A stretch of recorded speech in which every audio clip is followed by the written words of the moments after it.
Hello, one and all. Welcome to this edition of Kitz Corner. Hope you're having a fantastic day so far.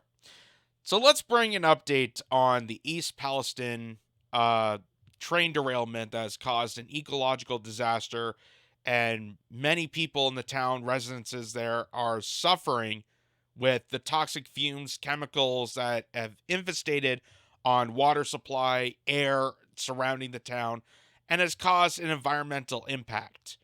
And while the mainstream media is trying to avoid this by keeping their nose out of it and saying that it's just an accident, there's nothing to be done, and they're trying to clean it up as fast as possible, there is still a damage that has affected many, many people in the small town of Ohio.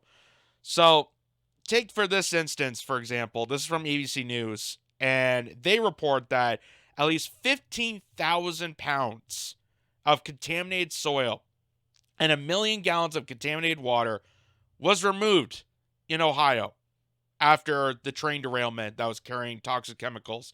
They had to remove 15,000 pounds of soil and 1 million gallons of contaminated water. The material is being transported to landfills and disposal facilities.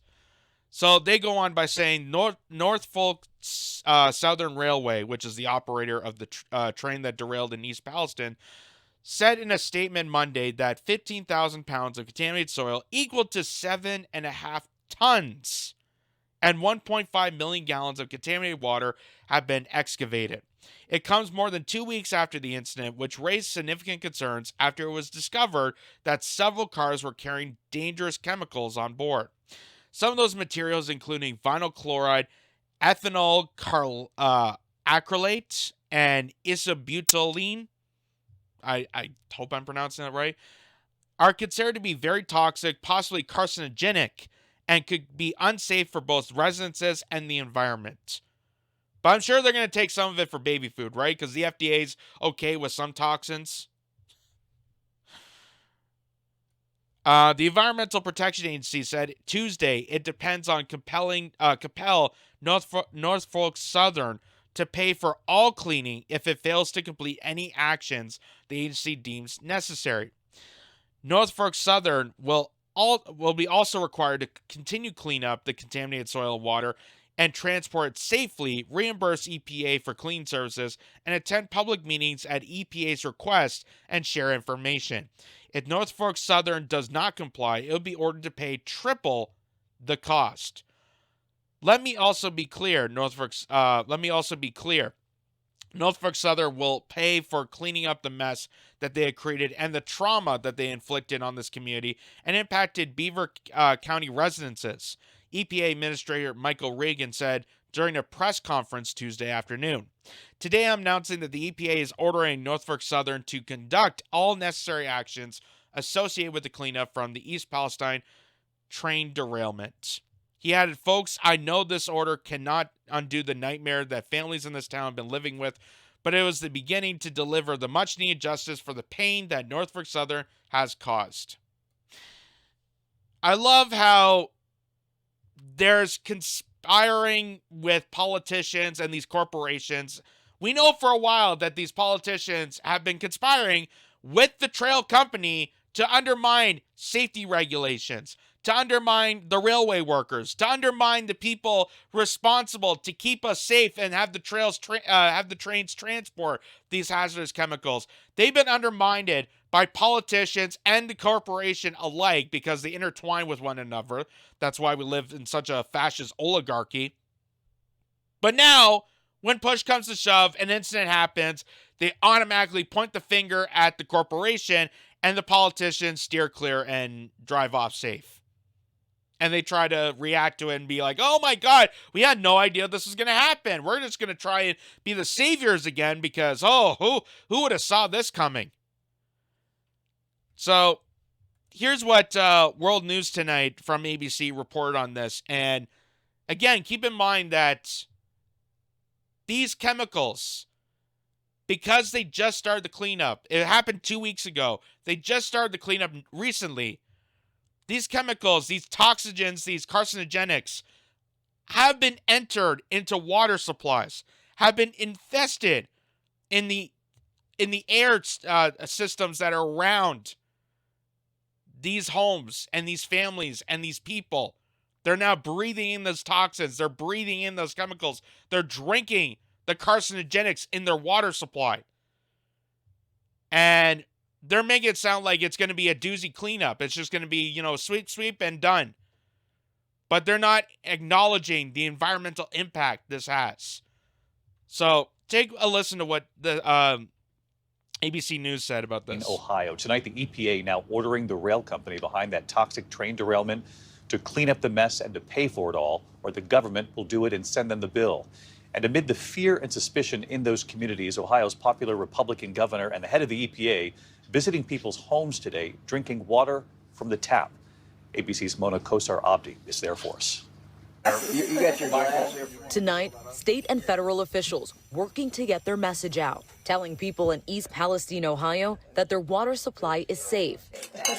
Governor Mike DeWine assuring resident Carolyn Brown. We just need to continue to test them. Yeah, we just need to continue to test them, and we think things are all right. We know things are all right now, and we just need to make sure that in the future they're all right as well. Like Brown, most of the village's roughly 4,700 residents get their water from the municipality. And tonight, the EPA pledging to hold the rail company responsible for the entire cleanup. Let me also be crystal clear. Norfolk Southern will pay for cleaning up the mess that they created and the trauma that they inflicted on this community. More than 2 weeks after that toxic train derailment, Norfolk Southern says 4,500 cubic yards of contaminated soil and 1.5 million gallons of contaminated water already have been removed from the site. Outside that press conference, we met farmer Jan Douglas. She's now worried about how that plume from that controlled burn conducted after the derailment could potentially affect her crops. I'm only 3.75 miles from the epicenter, and I'm concerned for what could be the toxicity of my soil. And let's not also forget, too, they made the point about the controlled burn. So not only did this crash cause an explosion to release these deadly chemicals into the air, to the atmosphere, and to the water supply, but then they also took the rest of the chemicals and burned it off. Instead of actually trying to dispose of it and clean it up properly at the moment it happened, they did a controlled burn. They tried to burn off the rest of the toxic carcinogens into the atmosphere surrounding these neighborhoods, and then decided, oh, maybe it's about time we take this hazardous material and take it away from people. does that indicate how we can plant this spring? Douglas says she's now paying out of pocket to have a lab test her soil. In a statement, Norfolk Southern says they are committed to doing right by the people of East Palestine and will continue to pay for the cleanup. And after much public pressure, Transportation Secretary Pete Buttigieg says that he will visit the village. David? So that's just a little glimpse into what's been happening there and how it seems like a whole PR stunt. Like they just randomly went to some random lady's house to drink the water there. And you remember that politicians, the last time they had a incident where there was cameras there and all of a sudden they wanted to have a drink of water? Well, remember that scenario? Kind of went similar like this when Barack Obama went to Flint, Michigan. And considering Flint, Michigan also doesn't have clean drinking water for the last 7-8 years now. It's been since 2014 since they reported that it's such a deadly toxin and there's lead poisoning and the pipes are deteriorating since 2014, and nothing's been done about this.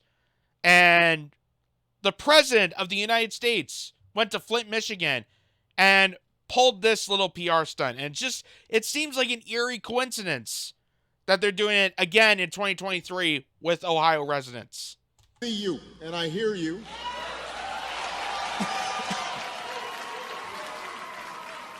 We invest. Can I get some water? Come on up here. I want a glass of water. Get a bottle. Bottle water. I want a glass of water. Everybody settle down. This is a feisty crowd. is a feisty crowd. It's almost like you knew this was about to be a stunt. Like, all of a sudden, I just wanted a glass of water at a town that they mentioned about not having clean drinking water. There's no coincidence there. I just happened to, want a glass of water. There's nothing suspicious. There's nothing crazy about that. Well, here's what went on with that, and then listen to what one of the people at Flint, Michigan said after this stunt. I really did need a glass of water. This is not a stunt. This is not a stunt. What? He wet his lips. He did not drink it. He didn't sip it. He wet his lips. There was an audible gasp in the audience. People were just like absolutely dejected. Why would you do that? I am sure that somewhere when I was 2 years old, I was taking a chip of paint, tasting it, and I got some lead. Yeah, that's like talking about like, well, I didn't wear a seatbelt and I'm fine. It's like, but there were tons of people that died. Backstage, the president, sitting at the table with the criminal governor, decided to perform his stunt all over again. One more time. Generally, I have not been doing stunts here, but, That's not what I expected. That's what Snyder did. It felt like he minimized like what people are actually going through and struggling with. If you were actually lead poisoned, you would not be president. You would be janitor Barack Obama.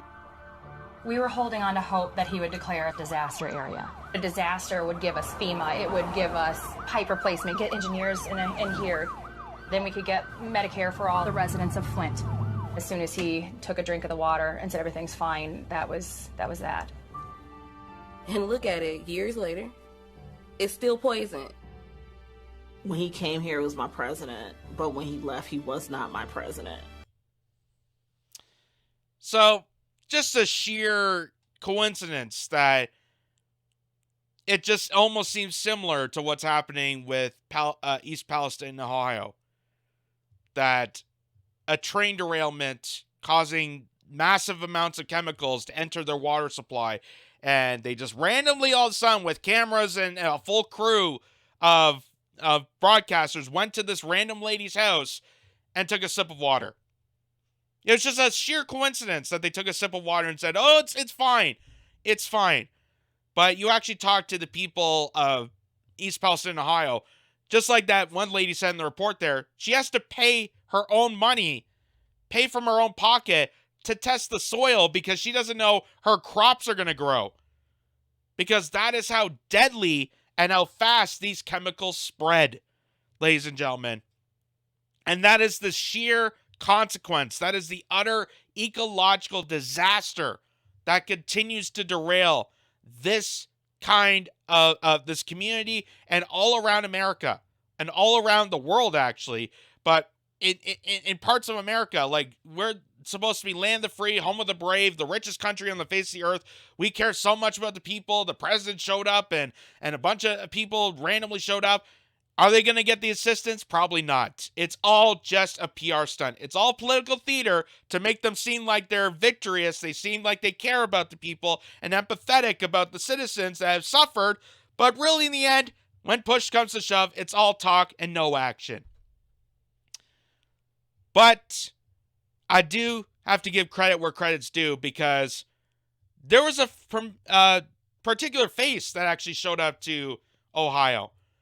Because you would think in a disaster like this, the president would want to show up to a situation like this. But turns out it was the former president that decided, hey, maybe I should go to this town. And meanwhile, the current president, Joe Biden, decided to jet tail off to Ukraine. Donald Trump showed up to Ohio. And I don't know if it's a PR stunt. I don't know if he's actually there to help support people. But at least he showed up. And that's at least a step ahead. A little step ahead. Joe Biden, who completely saw this happening, knows about this, and decided to jet trail over to Ukraine to hang out with Buddy Zelensky. And with Trump in Ohio, the White House saying it's Trump himself that owes residents in East Palestine an apology. The White House saying in a statement, congressional Republicans and former Trump administration officials owe East Palestine an apology for selling them out to rail industry lobbyists when they dismantled Obama-Biden rail safety protections, as well as EPA powers to rapidly contain spills. In 2017, Trump actually celebrated rolling back regulations that many advocates say might have protected communities. One of those withdrawn regulations calling for specialized systems on trains carrying hazardous materials. Trump tweeting, "I am continuing to get rid of costly and unnecessary regulations. Much work left to do, but effect will be great." Tonight, it's not clear if any of those regulations specifically contributed to the accident in East Palestine. That is something. That is something. Because while the Trump and Republican Party, who were at control at the time, and the EPA and the Trump administration did roll back on the restrictions and the safety precautions that would have actually maybe prevented this, it does take some guts. It does take some recognition to realize that at least they're willing to step up and admit that that was kind of wrong. That they should have done something differently. At least they admitted their mistakes. But while they're holding themselves accountable, what's the current administration doing holding themselves accountable? Because as you know, this is Joe Biden's reign. This is the Democrat control. And what are the Democrats proposing on holding accountability? What is their reaction to this? What is their countersuit? And how are they going to help heal the people that are suffering a horrific disaster that's continuing to embark on them? Well, Mayor Pete Buttigieg, former Mayor Pete Buttigieg, who's now the transportation secretary, because he was able to kiss his ass all the way to the top. You know how the story goes. You know, you're a failed mayor, you're in a corrupted neighborhood, and then all of a sudden you run for president and get exploited by the CIA because you're such a good little boy for the intelligence community. And then you rise your way to the top, then do some damage work, then you drop out, then you kiss up to the next person who's favorable for the CIA and the intelligence community and the warmongering machine, and you get a cushy job as the transportation secretary. So Pete Buttigieg says Pete Buttigieg won't say if he plans on going to the Ohio town 17 days after the toxic derailment. The transportation secretary doesn't even know if he's going to step foot in this town. The transportation secretary, let alone the president of the United States, because he flew off to Ukraine as soon as this story broke. But not even the transportation secretary is willing to bat an eye on this serious situation. And apparently, he was asked about this by a reporter about whether or not he's going to visit Palestine, Ohio. And you know how creepy and sociopathic a lot of these politicians are. But Mayor Pete Buttigieg, former Mayor Pete Buttigieg, I should say, Booty Jiggles, is a special kind of sociopath. Because watch how he responds to a journalist asking him if he's going to do something as transportation secretary about a horrific transportation accident. Secretary, what do you have to say? Hi, how are you? Good. Jenny Taylor at the Daily Caller News Foundation. What do you have to say to the folks in Ohio, East Palestine, who are suffering right now? Well, I'd refer you to about a dozen interviews I've given today, and if you'd like to arrange a conversation, be sure to reach out to our press office, but I'm not going to have that conversation with you. Just walk You don't have a message for them? I do, and I shared it with the press many times today. I'd refer you to those comments. Would you mind sharing it with us? No, I'm going to refer you to the... Yes, I'm going to refer you to the carefully crafted neoliberal messaging that I was instructed to do on all the other major networks. As opposed to just saying something from the heart. Saying something like a normal human being. Just saying, at the moment right now, I feel devastated. I feel horrific of the people that are suffering through this incident that has caused an ecological disaster. And I'm going to try to at least acknowledge that. Not even close. Not even close. Not even acknowledging the situation.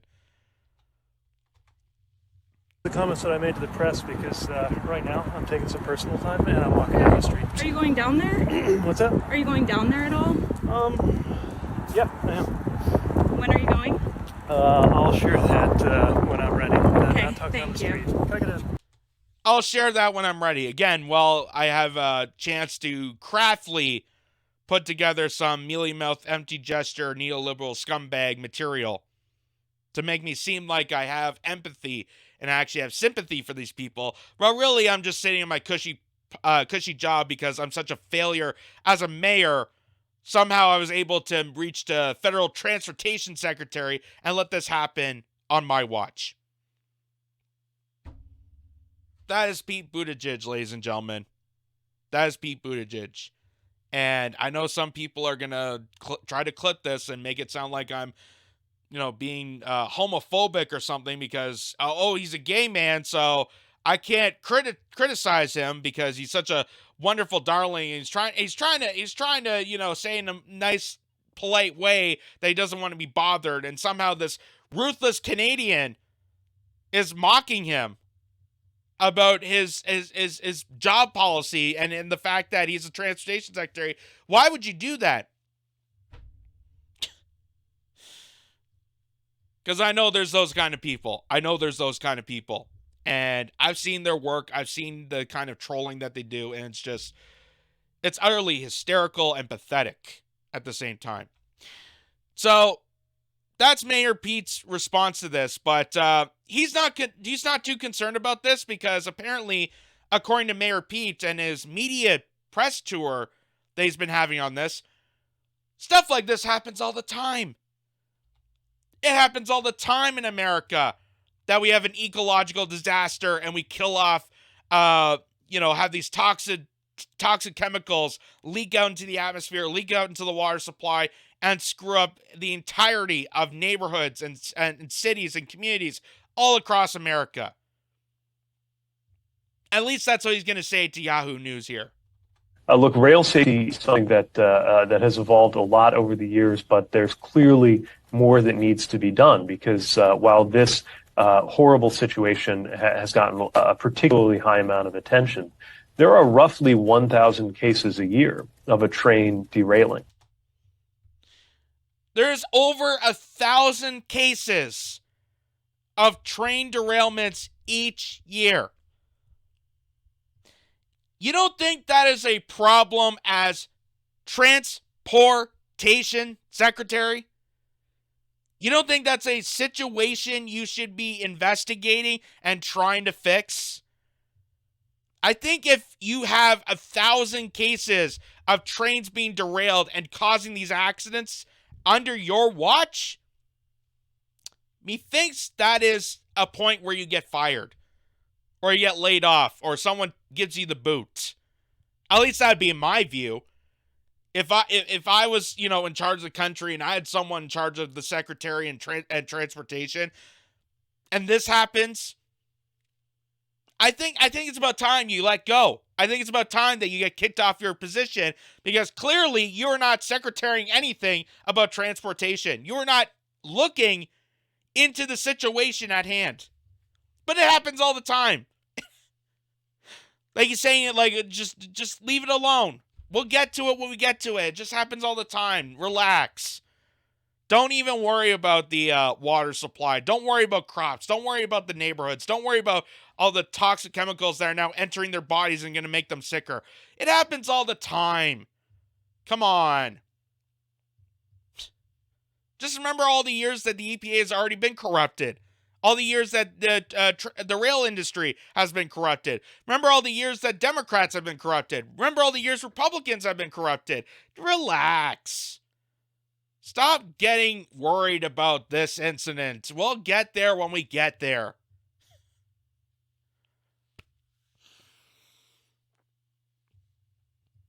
This is such a disturbing, ridiculous tirade of a time.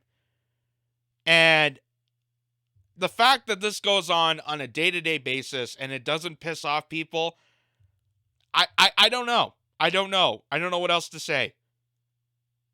Like, if this is happening in your neighborhood, and it's going to happen in your neighborhood at some point, I don't know how it's going to take people to get into the street and, get really motivated on this.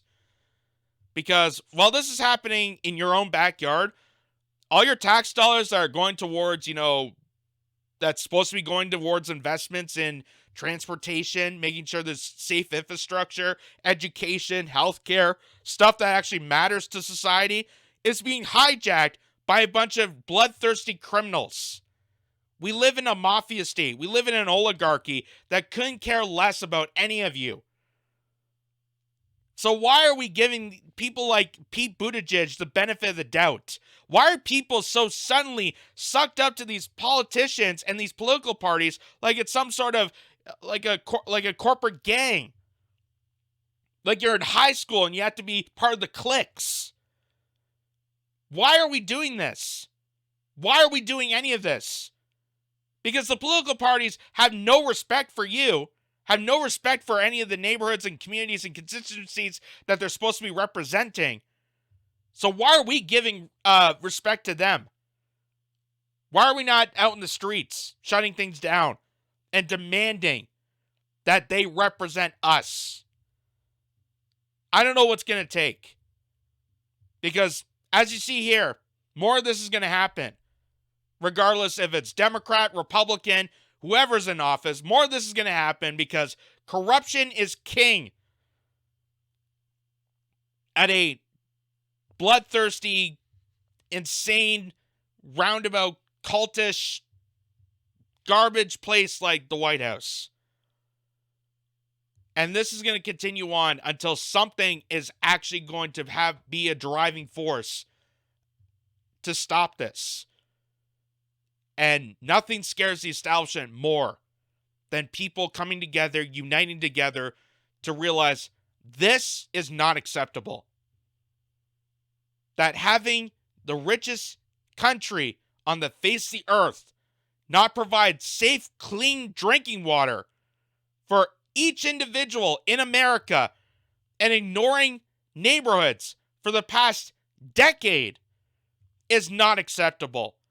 Having all your town money, having all your tax dollars, having all your Federal Reserve being hijacked by the military-industrial complex is not acceptable.